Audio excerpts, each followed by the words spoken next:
ये का लिखा है पेपर में?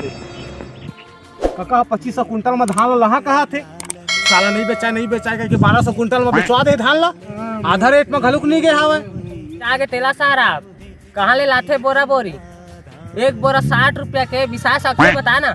अब नहीं सकते दे बोला के लाल भाई बेचो तक पैसा माढ़े मोड़ कर 60 का 100 रुपया का हो भी साले तुम बोरा लगा का करवा रहे बे साले जोजुआ नहीं तो धरा रफ्ता 3 गाड़ा धान ला आधा रेट में बेचवा दे।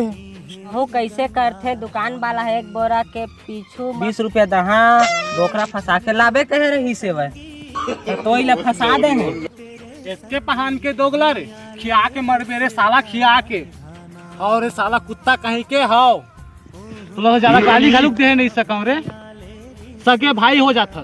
जय जोहार जय छत्तीसगढ़ संगवारी हो। जैसे कि वीडियो हम अपन भाई ऊपर बनाए हैं उसने अपन भाई ला धोखा झन दी है जैसे कि मोला मोर भाई हदीस से मैं कहाँ दे होगा भाग सारा मैं तो मोर भाई मन ला बता हूँ। जय जोहार जय छत्तीसगढ़ संगवारी हो।